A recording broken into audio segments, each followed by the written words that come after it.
1/7/2022 प्रातः मुरली ओम शांति बाप दादा मधुबन। बाबा ने सुनाया, आज मीठे बच्चे, तुम्हें मास्टर प्यार का सागर बनना है। कभी भी किसी को दुख नहीं देना है। एक दो के साथ बहुत प्यार से रहना है। बाबा ने कहा, मीठे बच्चे, तुम्हें मास्टर प्यार का सागर बनना है। कभी भी किसी को दुख नहीं देना है। एक दो के साथ बहुत प्यार से रहना है। प्रश्न बाबा ने किया, माया चलते चलते किन बच्चों का गला एकदम घोंट देती है? उत्तर में बाबा ने बताया, जो थोड़ा भी किसी बात में संशय उठाते हैं। काम या क्रोध की ग्रहचारी बैठती तो माया उनका गला घोंट देती है। उन पर फिर ऐसी ग्रहचारी बैठती जो पढ़ाई ही छोड़ देते। समझ में ही नहीं आता कि जो पढ़ते और पढ़ाते थे वह सब कैसे भूल गया। बुद्धि का ताला ही बंद हो जाता है। गीत है, तू प्यार का सागर है, तेरी एक बूंद के प्यासे हम। ओम शांति। यह महिमा बाप की महिमा है और बच्चे जानते हैं कि भगत लोग तो ऐसे ही गीत गाते हैं, उन्हें अर्थ का कुछ भी पता ही नहीं। प्यार का सागर तो तुम एक बूंद के प्यासे क्यों हो, है ना। एक तरफ उसको माता पिता कहते हैं, दूसरी तरफ एक बूंद के प्यासे, तो वो कैसे? तुम बच्चे जानते हो कि बाप कितना प्यार का सागर है। सब पतितों को पावन बनाते हैं।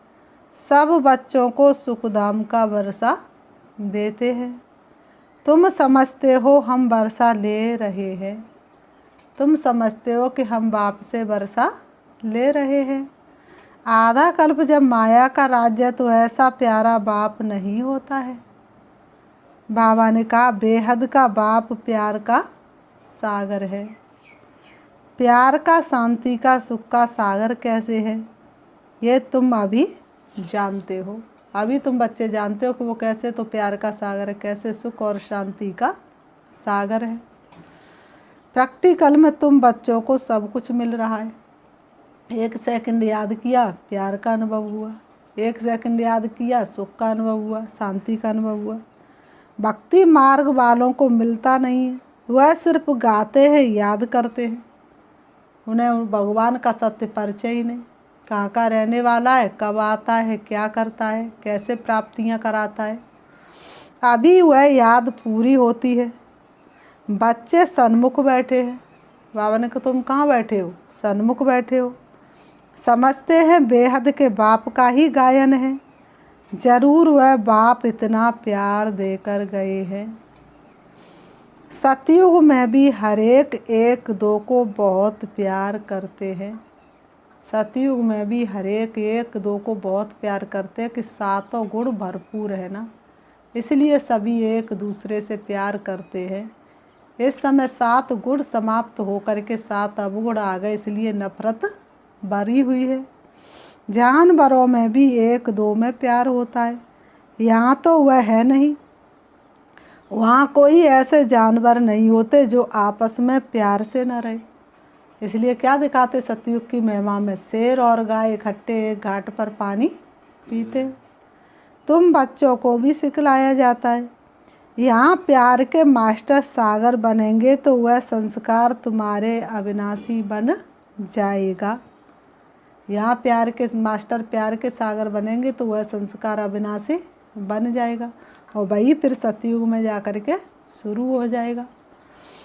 यहाँ सब एक दो के दुश्मन है, क्योंकि रावण राज्य है ना। थोड़ी सी संपत्ति के लिए बाप बेटे का गला काट दे, बेटा बाप का गला काट दे। तो 5 विकारों ने इस संसार का कैसा बुरा हाल कर दिया है। बाप कहते, कल्प पहले मिसल हूबहू तुमको अब बहुत प्यारा बनाते हैं। कभी किसका आवाज़ सुनते हैं कि ये गुस्सा करते हैं, तो बाप शिक्षा देंगे कि बच्चे गुस्सा करना ठीक नहीं है। इससे तुम भी दुखी होंगे, दूसरों को भी दुखी करेंगे। जैसे लौकिक बाप भी बच्चों को शिक्षा देते। कोई गलती देखते लौकिक बाप बच्चों की तो बच्चों को तुरंत ही शिक्षा देते हैं, ऐसी गलती नहीं करना, नहीं तो तुम्हारा जीवन खराब हो जाएगा। वह होते हद का सुख देने वाले, ये बाप है बेहद का और सदा काल का सुख देने वाला। तो तुम बच्चों को एक दो को दुख नहीं देना चाहिए। वो मीठे बाबा रे कभी ना भूलेंगे वचन तेरे, मनसा वाचा कर्मणा दुख न देंगे किसी को। आधा कल्प बहुत दुख दिया है, रावण ने बहुत बिगाड़ा है। जो जिसके ऊपर चढ़ाई करते उनको लूट लेते हैं। अभी तुमको रोशनी मिलती है, यह ड्रामा का चक्र फिरता ही रहता है। अगर तुम ज्ञान के विस्तार को नहीं समझ सकते हो तो 2 अक्षर ही याद करो। बाबा कहते ज्ञान का विस्तार समझ में नहीं आता है तो सिर्फ 2 अक्षर ही याद करो। बेहद के बाप से हमको ये वर्षा मिलता है। बाप को याद करो, वर्षे को याद करो। जितना जो बाप को याद कर कमल फूल समान पवित्र रहेंगे अर्थात विकारों पर जीत पाएंगे, उतना वर्षे के अधिकारी बनेंगे। विकार की भी अनेक प्रकार हैं, विकार भी अनेक प्रकार के हैं। श्रीमत पर ना चलना, उसको भी क्या कहेंगे, वह भी एक विकार है। आलस्य आया तो वह भी एक विकार है। अलवेलापन आया तो वह भी एक विकार है। आलसी व्यक्ति पुरुषार्थ कैसे करेगा, अलवेला व्यक्ति पुरुषार्थ कैसे करेगा। तो श्रीमत पर चलने से तुम निर्विकारी बनते हो। मामेकम याद करना है और कोई को याद नहीं करना है। और सबको तो तुम जन्म जन्मांतर याद करते आए लेकिन प्राप्ति तो कुछ हुई नहीं। तो बाबा कहते मामेकम याद करना और किसी को याद नहीं करना है। बाप इन द्वारा कहते हैं हे बच्चों में आया हूँ। किन द्वारा कहते, ब्रह्मा बाबा के द्वारा। हे बच्चों में आया हूँ, सबको ले जाने वाला हूँ, एक को भी छोड़ने वाला नहीं हूँ। इसलिए कहते शिव की बारात में कांतर बीचू भूत प्रेत सब गए। हर एक धर्म में नंबरवार है। पोप का कितना मान है। इस समय तो सब अंध श्रद्धा में है। तुम सिवाय एक बाप के और किसको मान दे नहीं सकते। तुम्हें पता है सभी भाई बंधु सारे धर्म स्थापक इस समय इसी धरती पर पाठ बजा रहे हैं पतित बन के। तो इसलिए तुम्हारे लिए एक बाप के सिवाय और कोई है नहीं। सब आर्टिफिशियल है। इस समय सब पुनर्जन्म लेते लेते पतित बनते हैं। तुमको ये सारा पता है। जो भी मनुष्य मात्र है उनको पिछाड़ी में पूरा पतित बनना ही। पतित पावन नाम कहते परंतु डिटेल में समझते नहीं है। ये पतितों की दुनिया है तो उनका क्या मान होगा। पतितों की दुनिया में पतित को क्या मान करेंगे। जैसे पोप है फर्स्ट सेकंड थर्ड में चलते आए उतरते आए, उन्हों को नंबरवार दिखाते, फिर भी वह नंबरवार ही अपना पद लेंगे। इस चक्र को तुम अभी अच्छी रीति जानते हो और कोई इस चक्र को अच्छी रीति नहीं जानते। यहाँ आते ही बेहद के बाप के पास जिससे वर्षा लेना है और कोई सतयुग का स्वर्ग का वर्षा दे न सके, कलयुग को बदल के सतयुग ला न सके। साकार बगैर तो वर्षा मिलता नहीं है। बाप कहते देहधारी को याद मत करो, ऊंचे ते ऊंचे एक बाप को ही याद करना है। कितना बड़ा फरमान है। बच्चे मामे कम याद करो। बाप का कितना बड़ा फरमान है, बच्चे तुम मुझे याद करो। देहधारी को याद किया तो उनकी याद से पुनर्जन्म फिर लेने पड़ेंगे। कहते हैं ना जहाँ जीत वही जन्म। जिसकी याद में मरेंगे उसी के आसपास जन्म लेना पड़ेगा। तुम्हारी याद की यात्रा ठहर जाएगी। विक्रम विनाश नहीं होंगे, बहुत घाटा पड़ जाएगा। धंधे में फ़ायदा भी होता है घाटा भी होता है। निराकार बाप को जादूगर सौदागर भी कहते हैं। इसलिए कहते हैं जादू नगरी से आया है कोई जादूगर।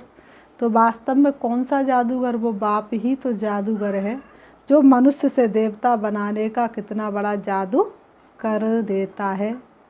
तुम जानते दिव्य दृष्टि की चाबी बाप के हाथ में है, और किसी के हाथ में हो तो वह अपने सगे संबंधी को तो दिव्य दृष्टि का साक्षात्कार करा दे, और थोड़ा किसी से कुछ हो तो उसे नहीं कराए। तो इसलिए दिव्य दृष्टि की चाबी भगवान ने किसके हाथ में? अपने हाथ में रखी है।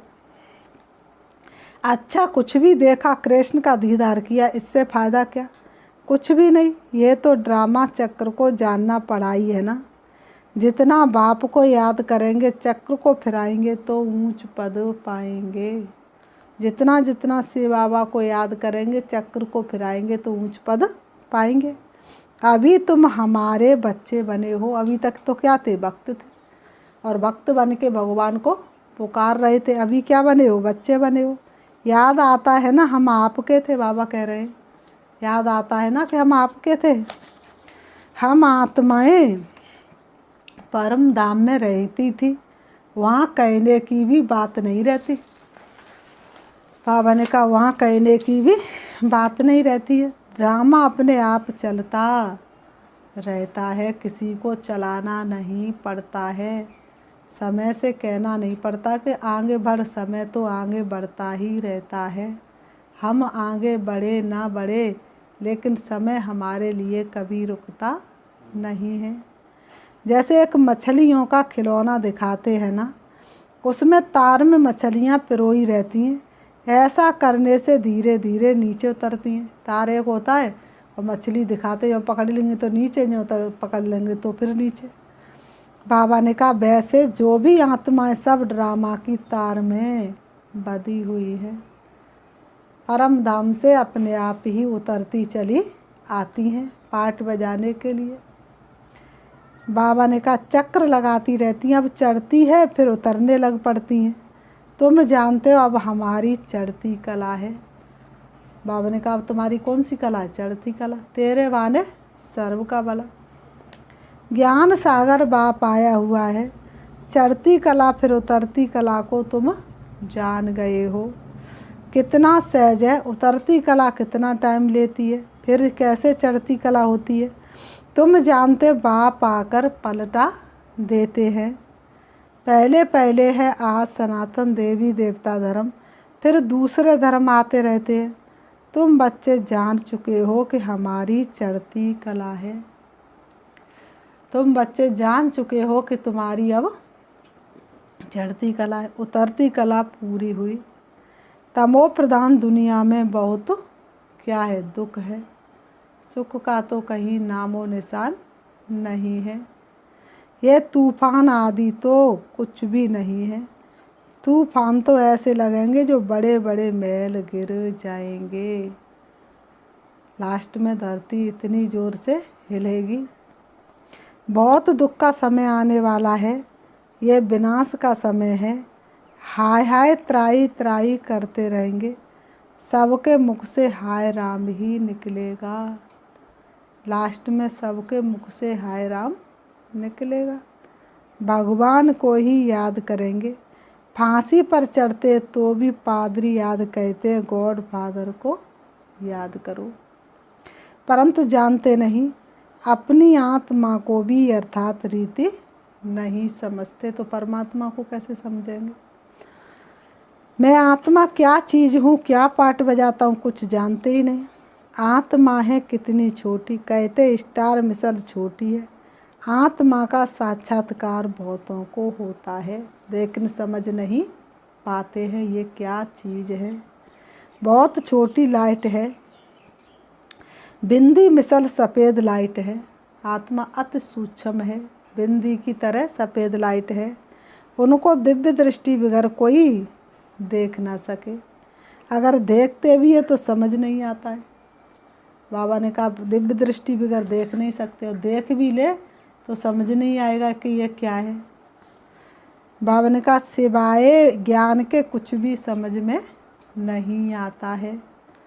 बाबा कहते हैं साक्षात्कार तो ढेर होते हैं, ये कोई बड़ी बात नहीं। साक्षात्कार हुए तो क्या बड़ी बात है।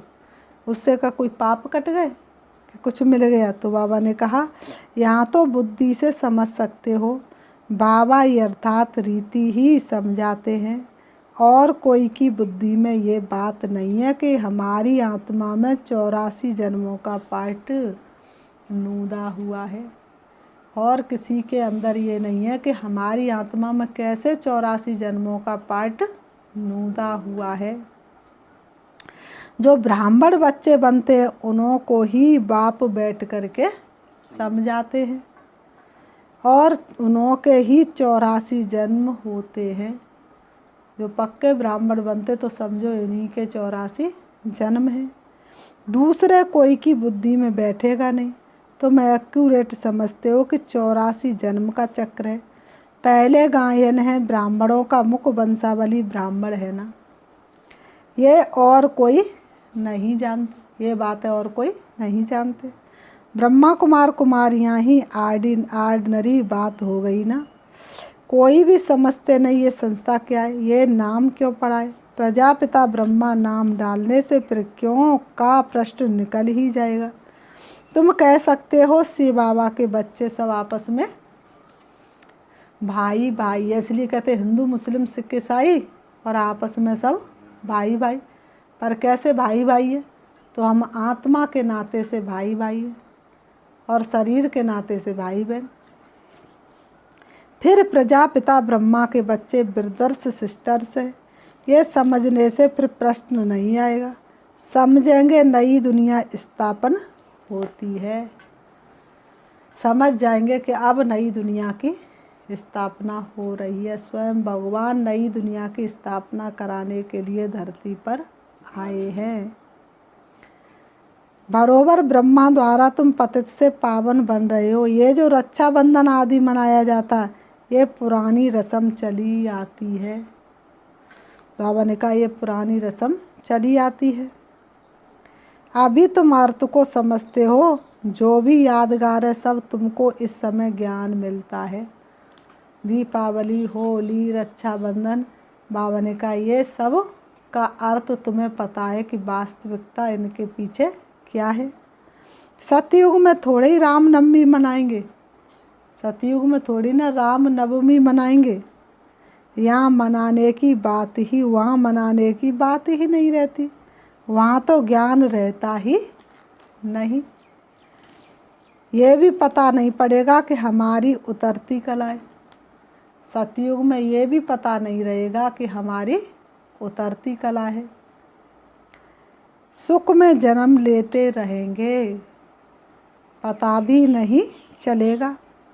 वहाँ है ही योग बल से पैदाइश, बेकार का नाम ही नहीं होता है। सतयुग त्रेता में विषय विकार का नाम ही नहीं होता। यहाँ से तुम इतनी शक्ति भर के ले जाते हो, क्योंकि रावण का राज्य ही नहीं, वहाँ तो संपूर्ण निर्विकारी है, पहले से ही साक्षात्कार होता है। नहीं तो कैसे सिद्ध हो कि एक पुराना शरीर छोड़ दूसरा नया लेते।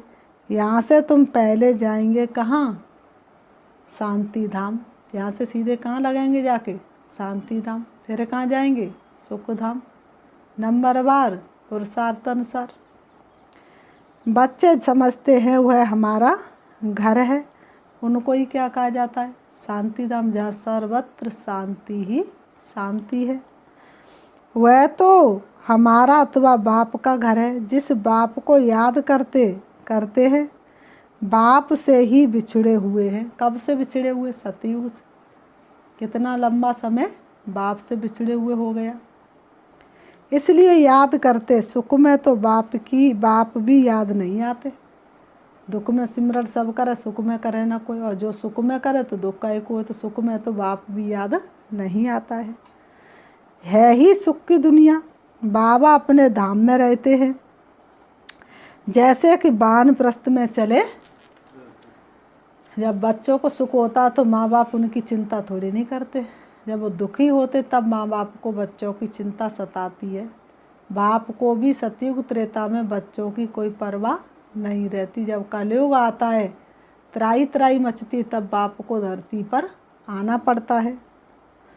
बाबा ने कहा दुनिया में तो दुनिया में तो जब बूढ़े होते तो वानप्रस्थ ले लेते हैं, लेकिन परम पिता परमात्मा को क्या नहीं कहेंगे, बूढ़ा थोड़ी नहीं कहेंगे। परम पिता परमात्मा थोड़ी ना बूढ़े होंगे। बूढ़ा व जवान शरीर होता है, तो वो तो शरीर के जन्म मरण में आते ही नहीं, सो उन्हें बूढ़ा होना है कि जवान होना है। आत्मा तो वही है, आत्मा में माया का परछाया पड़ा है। तुम सब कुछ जान गए हो, आगे नहीं जानते थे। रचयिता रचना का राज बाप ने समझाया है। तुम बच्चे सामने बैठे हो, तुम बच्चे बाप दादा के सामने बैठे, तुम साथ में हमारे, तुम सामने हमारे। उनकी महिमा बहुत है, शिव बाबा की महिमा बहुत है। शिव अनंत है, शिव अनादि है।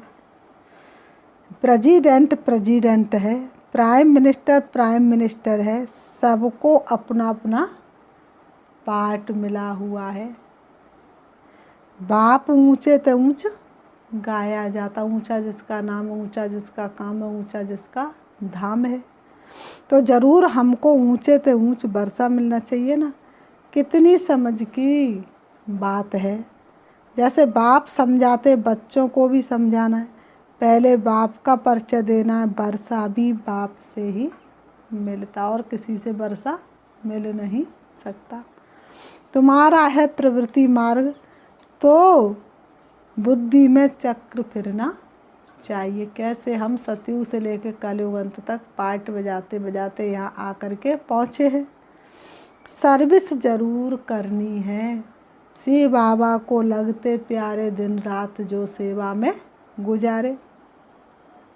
दिन प्रतिदिन बहुत सहज होता जाएगा, तब तो प्रजा वृद्धि को पाएगी ना। सहज मिलने से सहज निश्चय हो जाएगा। नए नए अच्छे उछलने लग पड़ते हैं, पूरा निश्चय बैठ जाता है। नंबरवार पुरुषार्थ अनुसार सबका पाठ चल रहा है। हर एक सच्ची कमाई करने का पुरुषार्थ कर रहे हैं। सच्ची और झूठी कमाई में फ़र्क तो रहता है ना। बाबा कहते सच्ची कमाई में और झूठी कमाई में फ़र्क तो रहता है ना। दुनिया वाले कैसी कमाई कर रहे हैं? झूठी। तुम कैसी कमाई कर रहे? सच्ची। सच्चे रतन दूर से ही चमकते हैं, उनकी महिमा करने की ज़रूरत नहीं। आजकल मनुष्यों को पैसे रखने की कितनी मुसीबत है। कहाँ छिपावे, कहाँ रखें। बैंक में रखे तो इनकम टैक्स आए, घर में रखे तो चोर चुराए। कहाँ छिपाएं, कहाँ रखें। तो उनका धन पड़ा होगा, समय ऐसा आएगा जो कुछ कर नहीं सकेंगे। करोड़पति को भी खाने के लिए नहीं मिलेगा। तुम बच्चों का भी नंबरवार बुद्धि का ताला खुलता रहता है। कहाँ न कहाँ गृहचारी बैठती है तो कोई ना कोई संशय आ जाता है। पढ़ाई ही छोड़ देते हैं, फिर पढ़ाई ही छोड़ देते हैं। समझ में ही नहीं आता है। हम तो पढ़ते थे, पढ़ाते थे, अब क्या हो गया? पढ़ते भी थे और अब क्या हो गया?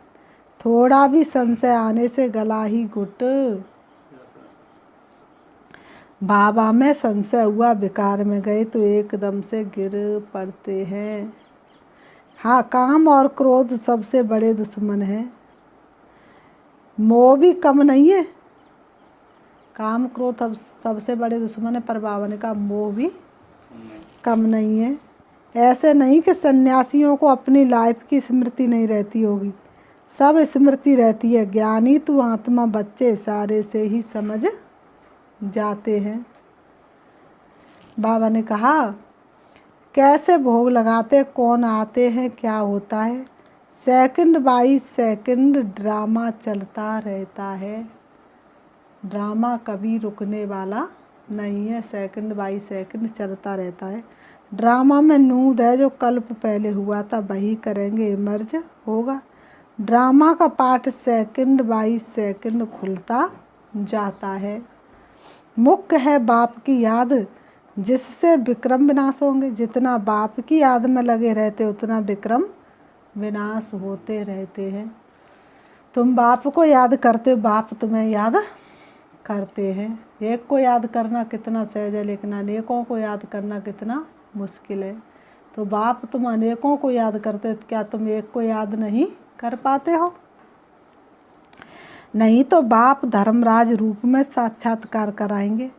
अभी भी बहुत है जो चलते चलते अनेक भूलें करते रहते हैं।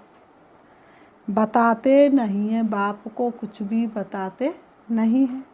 नाम बहुत अच्छा अच्छा, परंतु बाप जानते हैं कि कितना कम पद पड़ता है, कितनी गृहचारी रहती है। उल्टे विक्रम करके बाप से छिपाते रहते हैं।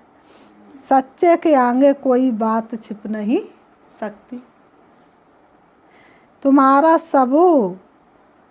सब ऊपर में नूधा जाता है, तुम्हारा सब ऊपर में नूधा जाता है।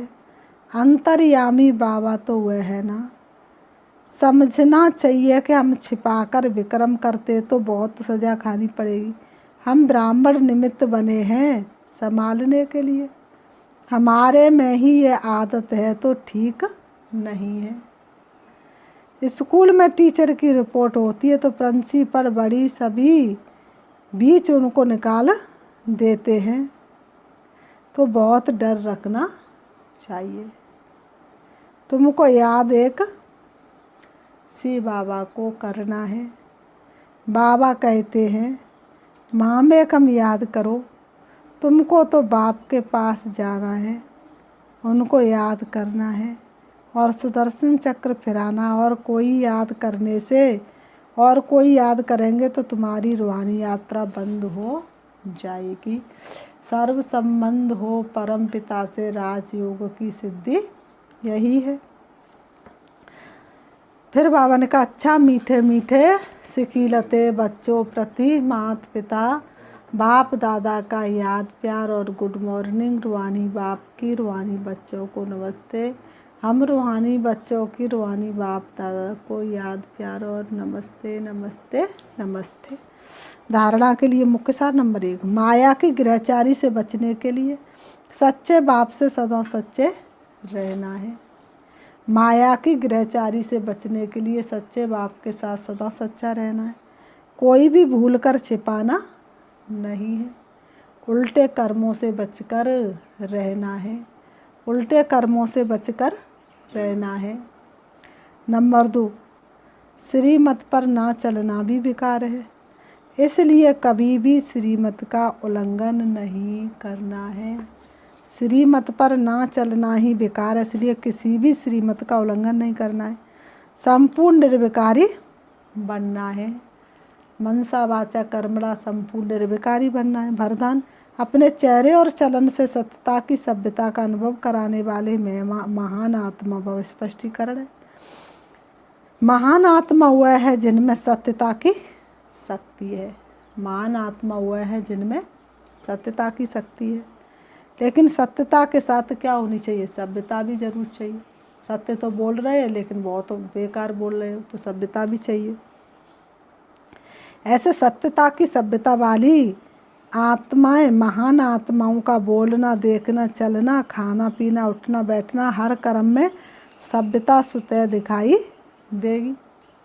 अगर सभ्यता नहीं है तो सत्यता नहीं, सभ्यता नहीं तो सत्यता नहीं। सत्यता कभी सिद्ध करने से सिद्ध नहीं होती। सत्यता को सिद्ध करने की जरूरत नहीं, उसे तो सिद्ध होने की सिद्धि प्राप्त है। सत्यता के सूर को कोई छिपा नहीं सकता। स्लोगन, नम्रता को अपना कवच बना लो तो सदा सुरक्षित होंगे। नम्रता को अपना कवच बना लो तो सदा सुरक्षित होंगे। अच्छा, ओम शांति। अच्छा, ओम शांति। हम 5 मिनट श्री बाबा को याद करते हैं। ओम शांति। चारों तरफ से अपने मन को व्यर्थ की बातों से हटाएंगे। देखेंगे अपने आप को चमकती हुई मणि के रूप में। मैं आत्मा दोनों भ्रमों के बीच भ्रकुटी में विराजमान हूँ। सृष्टि रंगमंच पर पाठ बजाने आई हूँ। मैं आत्मा आँखों द्वारा देखने वाले, कानों द्वारा सुनने वाले, मुख द्वारा बोलने वाले और हाथों द्वारा कार्य करने वाली मैं एक आत्मा हूँ। मेरा घर परम धाम शांति धाम है, जहाँ की मैं आत्मा रहने वाली थी। मेरे पिता परमात्मा ज्योति बिंदु शिव हैं, जो उस परम धाम के रहने वाले हैं। परम धाम से आकर के मुझ आत्मा ने सृष्टि रंग मंच पर अनेक नाम रूप वाले वस्त्र धारण कर पाठ बजाया। अब मेरा पाठ पूरा हुआ, मुझे अपने घर वापस जाना है। मैं आत्मा चली जा रही हूँ, इस देह रूपी वस्त्रों को त्याग करके। नीले आसमान में उड़ रही हूँ, उससे भी ऊपर सूरज चाँद सितारों से पार। अब मैं आ जाती हूँ फरिश्तों की दुनिया में, जहाँ सफ़ेद प्रकाश ही प्रकाश है। फरिश्तों के बादशाह ब्रह्मा बाबा मेरे सामने है। मैं आत्मा उससे भी ऊपर पहुँच जाती हूँ परम धाम शांति धाम में, जहाँ चमकता हुआ दिव्य सितारा है। वही मेरा शिव बाबा है। मैं आत्मा बाबा से थोड़ा सा टच होती हूँ और फिर नीचे आती हूँ। बाबा की सर्व शक्तियों ने मुझे अपने प्रकाश में ढक लिया है। रंग बिरंगी किरणें मुझ आत्मा में समाती जा रही हैं और मुझ आत्मा के विक्रम विनाश हो जाते हैं। मुझे बहुत हल्कापन महसूस होता है। अब मैं आत्मा शिव बाबा से शक्ति लेकर चली आ रही हूँ परम धाम से नीचे सूक्ष्म वतन में, जहाँ फरिश्तों के बादशाह ब्रह्मा बाबा विराजमान है। शिव बाबा ब्रह्मा बाबा के तन में उपस्थित हो जाते हैं। दोनों ब्रह्मों के बीच ब्रकुटी में मैं बाप दादा को देख रही हूँ। बाप दादा का वरदानी हाथ मेरे सिर पर है। बाप दादा मुझे वरदानों से भरपूर कर रहे हैं। मैं आत्मा वरदानों से भरपूर हो रही हूँ। फरिश्ते की चमकीली ड्रेस के साथ मैं बाप दादा के सामने हूँ। बाप दादा मुझे ब्राह्मण भव, योगी भव का वरदान दे रहे हैं। ब्राह्मण जीवन का, योगी भव का वरदान सबसे श्रेष्ठ वरदान है। बाप दादा मुझे अपनी बाहों में समा लेते हैं। बाप दादा की एक एक शक्ति मुझ फरिश्ते में समा रही है और मुझ फरिश्ते की चमक बढ़ती जा रही है। मेरा एक एक अंग शक्तिशाली हो रहा है। बाप दादा से शक्ति लेकर मैं फरिश्ता संपूर्णता का अनुभव कर रहा हूँ। अब मैं आत्मा फरिश्ते की चमकीली ड्रेस को वहीं पर छोड़ करके वापस नीचे आ रही हूँ। सूक्ष्म वतन से नीचे, सूरज चांद सितारों से भी नीचे आ जाती हूँ सृष्टि रंगमंच पर। आकर के दोनों ब्रह्मों के बीच ब्रकुटी में विराजमान हो जाती हूँ। अब मुझ आत्मा की चमक पहले से कई गुना ज़्यादा है। मेरे चारों तरफ का वातावरण शक्तिशाली है। ओम शांति, ओम शांति।